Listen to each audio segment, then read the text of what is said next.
एक बार की बात है। किसी गांव में एक बूढ़ा और बुद्धिमान व्यक्ति रहता था। वह अपने ज्ञान और जीवन उपदेश देने के लिए जाना जाता था। एक दिन एक राहुल नाम का जवान लड़का उस व्यक्ति के पास आया और कहता है, दादाजी, मैं सफलता और हैप्पीनेस का सीक्रेट जानना चाहता हूँ, कृपया आप मुझे बताएं। गुरुजी ने राहुल को थोड़ी देर देखा और मुस्कुराकर कहा, बहुत अच्छी बात है राहुल, तुम यह जानना चाहते हो, मगर पहले तुमको मेरा एक काम करना होगा।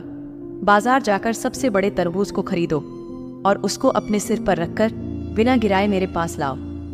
राहुल ने ऐसा ही किया। बाजार जाकर सबसे बड़े तरबूज को खरीदकर अपने सिर पर रखा और चलने लगा।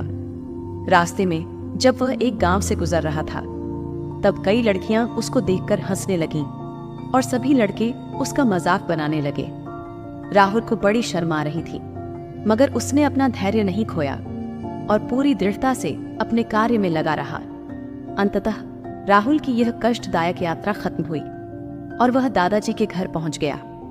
राहुल ने दादाजी को बड़ी उत्सुकता भरी नजरों से देखा।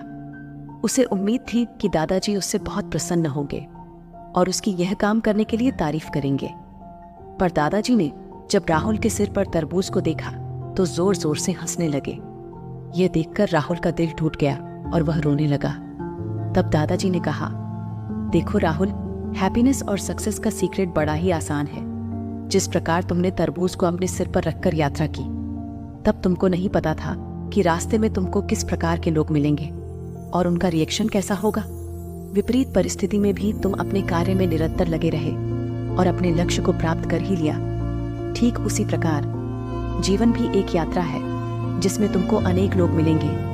कुछ लोग तुम्हारा साथ देंगे तो कई लोग तुमको नीचे गिराने की कोशिश करेंगे, पर तुम अपने कार्य पर फोकस करना। यही सफलता यानी सक्सेस का सीक्रेट है। और जब तुम अपने सिर पर तरबूज रखकर मेरे घर पहुंचे, तब मैं तुमको देखकर हंसने लगा, जिसे देख तुम उदास हो गए।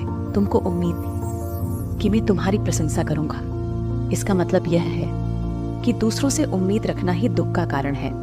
अतः दूसरों के रिएक्शन को ज्यादा सीरियस मत लो और जीवन में आने वाले हर पल का आनंद लो, क्योंकि जीवन आज है, क्या पता कल हो ना हो। यही हैप्पीनेस का सीक्रेट है। फिर दादाजी ने कहा, कभी किसी लड़के को सिर पर तरबूज रखकर चलते हुए देखा है? और फिर वह दोनों हंसने लगे। ऐसी ही और मोटिवेशन स्टोरी के लिए हमें सब्सक्राइब अवश्य करें।